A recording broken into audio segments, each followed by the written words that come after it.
shoot. My least favorite question in the whole world has got to be, what's your favorite type of music to listen to, and who are your favorite artists? You see, that's such a hard question for me to answer, because it's an impossible one to answer. It's extremely hard, and it's a lot to ask for me, to bring down my whole musical taste and that whole wide range, and to bring it down to 2 or maybe even 3 different artists. Because I can't really display to you all that I really like to listen to with that many artists. Now, there's a lot at stake here, because the answer and the way that the person reacts to this answer could go 2 different ways. Now, first off, they might actually like what you have to say. You've piqued their interest, you share the same taste, and you've ultimately impressed them. Or it can go the other way, and they can totally dismiss you and your musical taste completely, and you never want that to happen. So basically, once you've found someone who's a fellow fan just like you are, and you guys share the same passion for the same music, that's when you meet that fellow fan, and that's a unique and special thing. Now, another great thing about the fan experience is realizing that who you say as you're a fan of can truly define you, and it says a lot about you. Now, saying you're a fan of Justin Bieber has something completely different than saying you're a fan of a more classic rock artist, such as David Bowie. These are completely 2 different artists, and when you say you're a fan of either one, many people might think a certain thing about you, or they'll just make some assumptions. And that's what I mean by an artist defining the fans. Now, every once in a while, although that rings true for the most case, every once in a while there's an artist that comes around and they break out of that usual norm and they allow for the fans to define them. Now, the artist that I think that embodies this idea perfectly is Morrissey.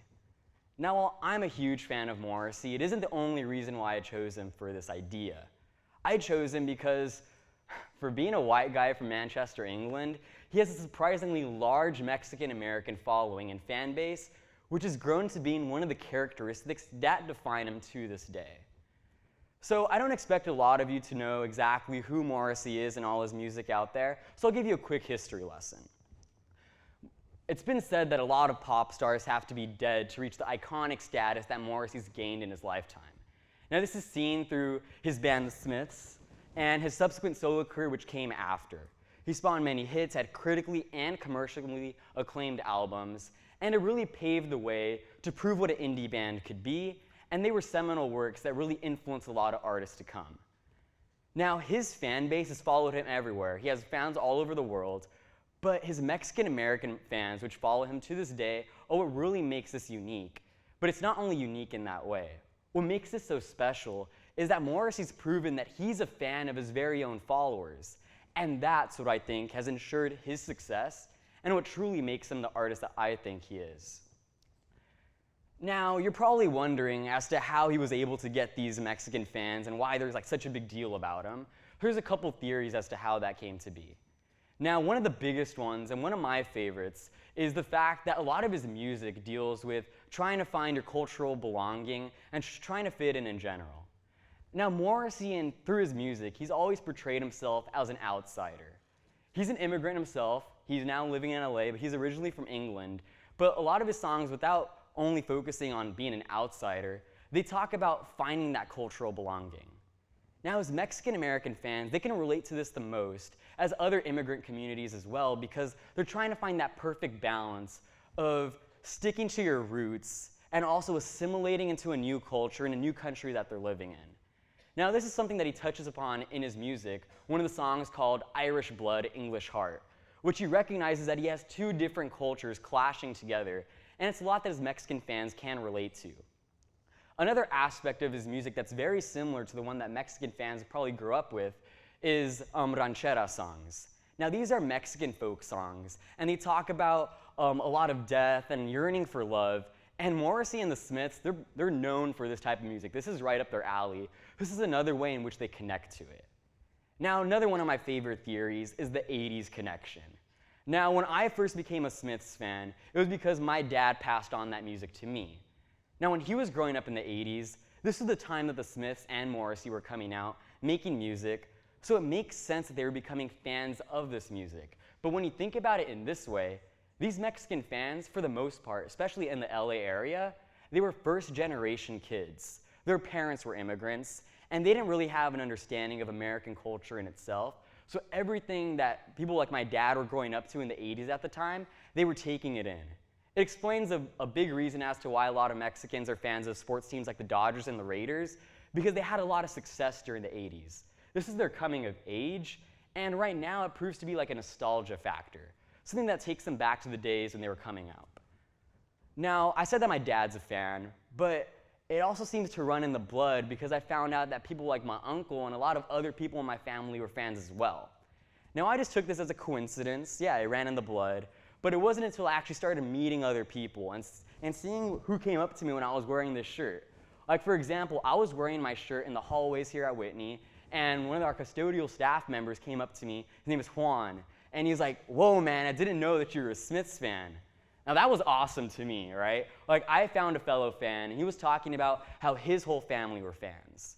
Now, that's when it hit me that there's probably a lot more to this. Like, how come the only fans I know are Mexican?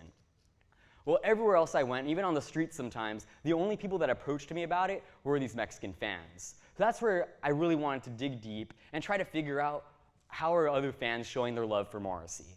Well, Mexican fans show their love for Morrissey in many different ways, and they don't care to hide it, all right? So this topic and their love for Morrissey has been the topic of documentaries, right? Full-on documentaries, a lot of videos, think pieces, and a lot of discussions online. So they show their love in little easy ways, and you can just look into pockets of LA, such as East LA, and you can see there's a lot of Mexican for Morrissey fan clubs. Now, these fan clubs have given Morrissey the nickname El Moz. Now, they've also named Los Angeles Moz Angeles because they think like this is his town, and he lives here now, so he's claimed it for his own. Also, a lot of Mexican fans, they'll host Morrissey Okie nights. Now, these nights are when you can go to any East LA bar, and you can walk in, and you'll find many Smiths fans screaming at the top of their lungs their favorite songs of his. And that's something really special, and they've really taken it to their own. Now, Morrissey fans, they always wear their heart on their sleeve, and they don't want to ever show it. But when you really think about it, there's other ways too in how LA's home to the two most prominent Smiths and Morrissey cover bands, and it's also home to the world's largest Smiths/Morrissey convention in the world. There's also the band that recently came out last year called Mexrissey. Now, this band is made up of Latino musicians who came together with their love of Morrissey and wanted to play their Morrissey songs with Latin twist and Mexican flavor, and they've been touring around mostly in areas of the Southwest, New York, and of course Mexico, playing to the fan base who really would appreciate the music. Now, enough on the fact that Mexicans love Morrissey. What I really want to focus on is how Morrissey loves his fans back, because that's what makes it unique in the first place. So Morrissey's realized that he has to acknowledge his fans and that he can be a fan of his followers as well. It's ensured his success, and he showed it many different times and ways. So there he is wearing a Chivas jersey. They're a prominent Mexican soccer team, and there he is holding the Mexican flag during one of his concerts. So Morrissey's done is he's actually written some songs aimed at his fans. One of his songs is aptly titled Mexico, and it talks about him walking the streets of Mexico, saying how it's like, and is talking about his love letter for the country. He also has a song that is from his perspective, critiquing white privilege. Now, when I say this, Morrissey understands that, yeah, he's a white guy from England, but he's critiquing the fact that there's this whole sense of entitlement. Now, this is something that his fans can try to understand from his perspective and realize that he's trying to say something and he's trying to relate to them and letting them know that he realizes that white privilege could be a problem. Also, he's gone on this whole tour called the Oye Esteban Tour, which was playing places in Mexico. He's always playing there, and the Southwest. And a lot of his tour announcements, imagery on t-shirts, the way that he puts out his merchandise on his website, they're all with Mexican themes and influences. And on that Oye Esteban tour, he said that I wish I were Mexican. Now that is amazing, and not many artists really think about it that way. Too many artists think that their music should define the fan, and that their music is the only thing that they have in common, but Morrissey's gone the other way. He's changed it around so that his fans are now defining them, he's taking them into consideration, and he's catering to the fans. Now, me being a Morrissey fan, it's kind of changed things. For most of the artists that I'm fans of, I just relate to it on that surface level. I like their music, and I like it when they play a show around me. I like to go see it. But in the case of Morrissey, he's reversed that role. So now I not only have a deeper connection with Morrissey himself, but I have a deeper connection with the other fans as well. And that is truly the amazing thing, and that's something that Morrissey's perfected. Thank you.